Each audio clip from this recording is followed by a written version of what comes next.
Standard 9 Gujarati workbook chapter 9 પારખું. જયંતી ધેલાભાઈ દલાલ. પ્રશ્નોત્તર પહેલું, નીચેના પ્રશ્નોનો સવિસ્તર ઉત્તર લખો. પહેલો પ્રશ્ન છે, અનિરુદ્ધનું પાત્ર લેખન કરો. જે અનિરુદ્ધ પાત્ર છે એનું વર્ણન કરવાનું છે, પાત્ર લેખન કરવાનું છે. અનિરુદ્ધ ડૉક્ટર પિયુષનો મિત્ર છે. ડૉક્ટર પિયુષ બેકાર છે તે અનિરુદ્ધ સારી રીતે જાણે છે. અનિરુદ્ધ કોણ છે? ડૉક્ટર પિયુષનો મિત્ર છે. ને ડૉક્ટર પિયુષ છે એ બેકાર છે એ અનિરુદ્ધ સારી રીતે જાણે છે. તેથી ડૉક્ટર પિયુષ બળાશ હાકે છે ત્યારે તે તેને રોકડું પરખાવે છે. ડૉક્ટર પિયુષ જ્યારે તેને સભ્યતા શીખવાની વાત કરે છે ત્યારે તે કહે છે, આપ કશા જ કામ વિના અહીં બેઠા હતા. એવી નક્કર વસ્તુસ્થિતિ મને વાકેફ કરવાની સભ્યતા આપે શીખી લેવી. આ કોણ કહે છે? ડૉક્ટર પિયુષ કહે છે. એટલે પિયુષ છે એ મોટી મોટી વાતો કરે છે. પછી તે ડૉક્ટર પિયુષને મજાકમાં સભ્યતાની બોલાવે છે. અનિરુદ્ધ ડૉક્ટર પિયુષને કહે છે કે વિલુ નામની છોકરીના પિતા, એની જે નીલુ નામની એક છોકરી છે એના પિતા તેને જોવા અને પરખવા આવવાના છે. ત્યારે ડૉક્ટર પિયુષ ખુશ થઈ જાય છે અને તેમના વિશેની બધી જ માહિતી વિનંતી કરીને મેળવી લે છે. અનિરુદ્ધ તેને વ્યંગમાં ઘણું બધું સંભળાવે છે, જેમ કે અહીંના જેવી શાંતિ ક્યાં મળવાની છે, જવાઈ બદલાય, કોઈ સસરો ઓછો બદલવાનો છે. આમ અનિરુદ્ધનું પાત્ર નાટકમાં રમૂજ લાવે છે. આગળ આપેલું છે બીજું પ્રશ્ન કે ડૉક્ટર પિયુષ નર રત્નમણી રાવ પર પ્રભાવ પાડવા માટે શું કરે છે? જે એને દેખવા માટે આવવાનો હતો એનું નામ નર રત્નમણી રાવ છે. અને ડૉક્ટર પિયુષ નર રત્નમણી રાવને જોયેલા નથી, પરંતુ અનિરુદ્ધના કહેવાથી તે તેમનું પારખું લેવા આવે છે તેમ જાણે છે. આથી તે તેમના પર પ્રભાવ પાડવા માટે અને સારું દેખાડવા માટે ટેબલ પર કેસની ફાઇલ અને લિટરેચર મુકાવે છે. જે જ્યારે આવે છે ત્યારે કમ્પાઉન્ડરને જાત જાતના આદેશ આપે છે. તેમણે પિયુષ ડ્રોપ્સ નામની નવી શોધ કરી છે તેમ જણાવે છે. 1000-1200ના એવરેજ વકરો થાય છે તેમ જણાવે છે. મહિને 500-600 દાંત પાડવામાં આવે છે તેમ 50 મેજર ઓપરેશન કરે છે તેમ કહે છે. આવી મોટી મોટી વાતો કરતો હતો. પિયુષ ડ્રોપ્સ અને પિયુષ પોઈન્ટ્સ વાપરવાની ભલામણી કરે છે, પરંતુ જ્યારે તે વ્યક્તિ પોતાની ઓળખ આપે છે કે હું અહીંના સુપરચેન્જ કલેક્ટર છું,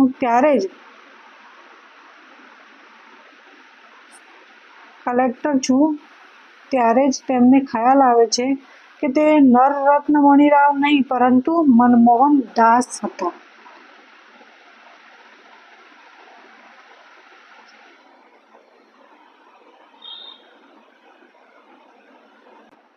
આગળ છે ત્રીજો પ્રશ્ન, પારખું કરવા નીકળ્યા એટલે પારખું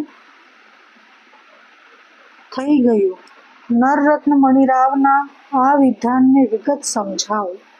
તો નર રત્નમણી રાવની દીકરી નીલુના વિવાહ ડૉક્ટર પિયુષ સાથે થવાના છે. નર રત્નમણી રાવ ડૉક્ટર પિયુષને પારખું કરવા આવે છે અને પારખી લેવા, પરંતુ અનિરુદ્ધના જણાવ્યા પ્રમાણેના લાંબા કાળા કોટ, કાશ્મીરી ટોપી અને 4 પાટલીનું ધોતિયું ના પોશાકમાં આવતા નથી.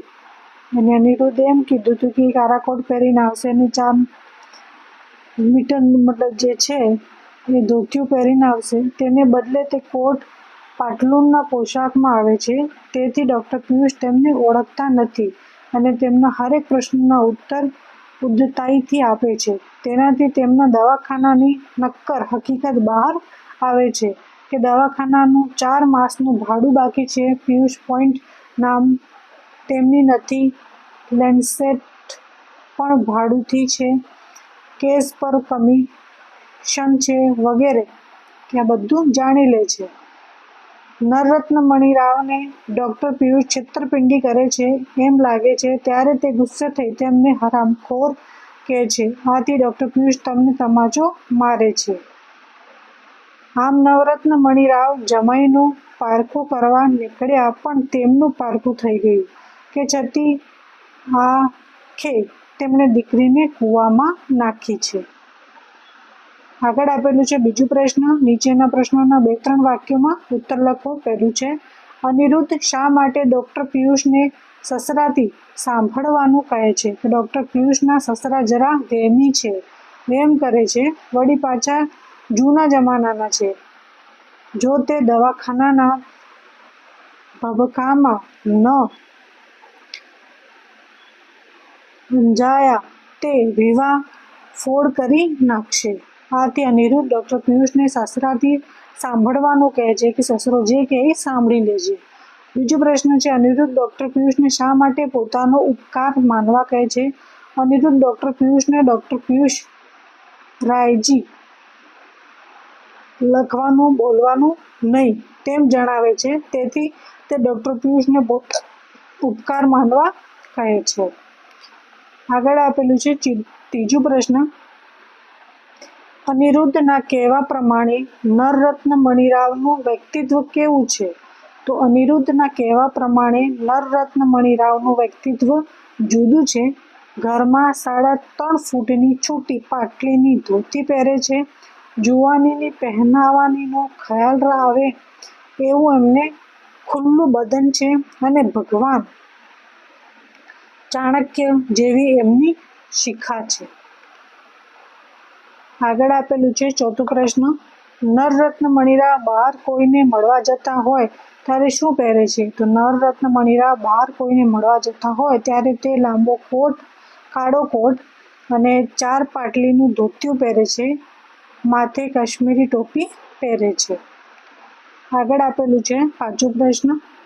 નરરત્ન મણિરાવ કયા પોશાકમાં ડૉક્ટર પિયુષને મળવા ગયા અને શા માટે? તો નરરત્ન મણિરાવ કોટ પાટલુનના પોશાકમાં ડૉક્ટર પિયુષને મળવા ગયા. એમને એમ કે કમાઉ ભણેલા જમાઈ પાસે જરા વટમે જવું એવું એનાને લાગ્યું. આગળ આપેલું છે ત્રીજું પ્રશ્ન. નીચેના પ્રશ્નોના એક વાક્યમાં ઉત્તર લખો. એક વાક્યમાં ઉત્તર લખવાનું છે. પહેલું, ડૉક્ટર પિયુષના વિવાહ કોની સાથે થવાના હતા? તો ડૉક્ટર પિયુષના વિવાહ નીલુ સાથે થવાના હતા. નીલુ. પારખું. ગતકૃતિમાં રમૂજી પ્રસંગોની રજૂઆત કોના આધારે કરેલી છે? તો પારખું ગતકૃતિમાં રમૂજી પ્રસંગોના રજૂઆત બેકાર તબીબની બળાશ અને ગેરસમજને આધારે કરેલી છે. પારખું એકાંકીમાં કમ્પાઉન્ડર કોણ છે? તો પારખું એકાંકીમાં કમ્પાઉન્ડર ગમન છે. એનું શું નામ છે? ગમન. ડૉક્ટર પિયુષ કયા પેટર્નની વાત કરે છે? પેટર્નની. તો ડૉક્ટર પિયુષ ડ્રોપ્સ પેટર્નની વાત કરે છે. એની શોધ કરી પિયુષ ડ્રોપ્સની. માખ મારવાની ન હિંસાથી હું અને તને ઉગારું છું. આ વાક્ય કોણ બોલે છે? તો માખ મારવાની ન હિંસાથી હું તને ઉગારું છું. આ વાક્ય અનિરુદ્ધ બોલે છે. પેટમાં જ આડા ફટાય ત્યારે પછી પારખાનું શું? તો આ વાક્ય કોણ બોલે છે? તો પેટમાં જ આડા ફટાય ત્યાં પછી પારખાનું શું? તો આ વાક્ય નરરત્ન મણિરાવ બોલે છે. જુવાનિયા વિરુદ્ધ ના પડે તો બીજી વાર ફેરા ફરવાની પણ ઉમેદવારી ધરાવે છે. આ વાક્ય કોણ બોલે છે? તો જુવાનિયા વિરુદ્ધ ના પડે તો બીજી વાર ફેરા ફરવાની પણ ઉમેદવારી ધરાવે છે તો આ વાક્ય અનિરુદ્ધ બોલે છે. અનિરુદ્ધ બોલે છે. આગળ આપેલું છે નીચેના જોડકા યોગ્ય રીતે જોડીને લખો. તો પાત્ર બ ઉક્તિ है डॉक्टर. તો ડૉક્ટર. ક લખવા જેટલી આવડત નથી અને બોલવા જેટલી હોશિયારી નથી. વારું થશે ક અનિરુદ્ધ. બીજા નંબર પર ઈ હમણાં મારી આગળ નાટક ભજવા તો ને મનમોહનદાસ. મનમોહનદાસ.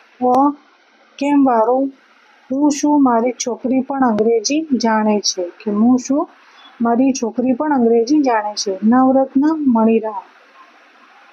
તો બ પેટના જ આડા ફાટ્યા ત્યાં પછી પારકાનું શું. આગળ આપેલું છે પાંચમો પ્રશ્ન ક્રોસમાં આપેલા વિકલ્પોમાંથી યોગ્ય વિકલ્પ પસંદ કરીને ખાલી જગ્યા પૂરો. તો આ ક્રોસમાં આપેલા છે વિકલ્પ પારખું.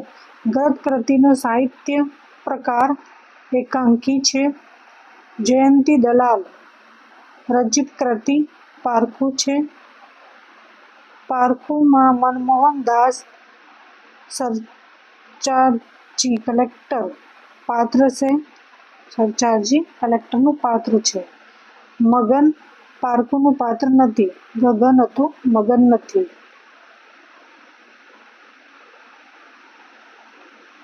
આગળ આપેલું છે વ્યાકરણ. સાચો સમાનાર્થી શબ્દ શોધીને લખો. શિખા. શિખા એની ચોટીલ. ઉપાધિ એની મુશ્કેલી. બુઝુર્ગ વૃદ્ધ. બદન શરીર. પારખું એની પરીક્ષા. ફોક ને વૃદ્ધ બાતલ. આગળ આપેલું છે વિરોધી શબ્દ શોધવાનો છે સાચો. વિશ્વાસુ તો અવિશ્વાસુ. ઉપકાર તો અપકાર. સંતોષ અસંતોષ. દોસ્ત દુશ્મન. આપેલો શબ્દોમાંથી સાચો જોડણી શોધીને લખો. તો વિદ્યાલય. આ આવશે વિદ્યાલય. ઉપાધિ. નીચે આપેલા વિકલ્પોમાંથી સાચો ક્રમ શોધીને લખવાનું છે. પહેલો આવશે ઈ તો ઈશ્વર. उसके बाद ઉપકાર. કોલેજ. છબી. વક્રો અને વિશ્વાસ.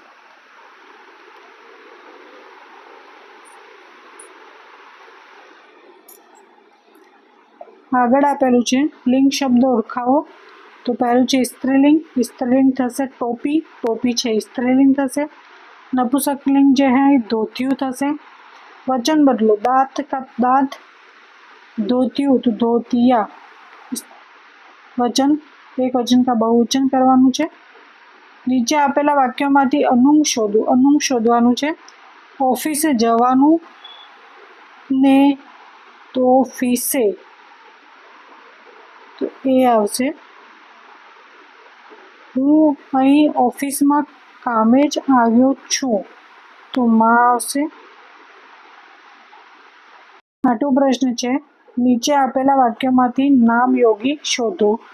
ज्ञान ऊपर कोईनो इजारो न होना चाहिए. यानी ज्ञान ऊपर किसी का एकाधिकार नहीं होना चाहिए. यानी किसी एक का अधिकार नहीं होना चाहिए. ज्ञान पर सभी का समान अधिकार है. तो ऊपर. परीक्षा शब्दनी कई संधि विच्छेद योग्य रीते छेड़ेली छे ते जणावो. परीक्षा परी प्लस ईशा. ब आवशे परी प्लस ईशा. નીચેના વાક્યોમાંથી રેખાંકિત શબ્દોનો સમાસ ઓળખાવો. 1000 1200ની એવરેજ હશે. દ્વંદ સમાસ है. આવી છેતરપિંડી હરામખોર તો ઉપપદ. આ કયું છે ઉપપદ સમાસ. આગળ આપેલું છે 11મો પ્રશ્ન નીચેના વાક્યોમાંથી વિશેષણ શોધીને લખો. માથું મારીએ તો લોહી નીકળે એવી નક્કર વસ્તુ સ્થિતિ. નક્કર આ છે વિશેષણ. છતી આંખે છોકરીને કૂવામાં નાખી તો છતી. દેખ્યું પણ તો બી કૂવામાં નાખી. નીચેના વાક્યમાં રેખાંકિત ક્રિયા વિશેષણનો પ્રયોગ જણાવો. તો ડૉક્ટર આમ કેમ બોલો છો. આમ. आम શું છે રીતવાચક, मतलब ये तरीका क्या है बोलने का, तो वो हो गया રીતવાચક। હમણાં મારી આગળ જ નાટક ભજવતો તો ને, કે હમણાં મારી આગળ જ નાટક ભજવતો ને, એની હમણાં એની સમયવાચક। તે અહીં આવ્યા છે, અહીં એની અસ્થળ વાચક। નીચેના રૂઢિપ્રયોગોના સાચો શોધીને अर्थ शोधीने लखो, तो नाम पाड़वो यानी नामनी पसंदगी करवी, खीजी आपवी स्पष्ट करवो, तो नाम पाड़वू स्पष्ट करवू, माख मारवी यानी बेकार होवो। कहेवतोनो अर्थ आपो, धीरजना फळ मीठा, तो धीरज राखवाथी सारू परिणाम मळे छे। नीचे आपेला वाक्योना योग्य विरामचिन्ह मूकीने वाक्य फरीथी लखवानुं छे। जे आपेलू है कि एमां शुं आपनुं ज दवाखानु मानी ल्यो, तो एमां शुं प्रश्नवाचक आपनुं ज दवाखानु मानी ल्यो। ओ तमे आवी गया, तो ओ तमे आवी गया प्रश्नवाचक। वात एम छे तारा ससरानुं व्यक्तित्व जुदुं छे। आपेला वाक्योमां योग्य संयोजक मूकी वाक्य फरीथी लखो के વાત એમ છે કે તારે સસરાનું વ્યક્તિત્વ જ જુદું છે। આ રીતે કરવાનું છે।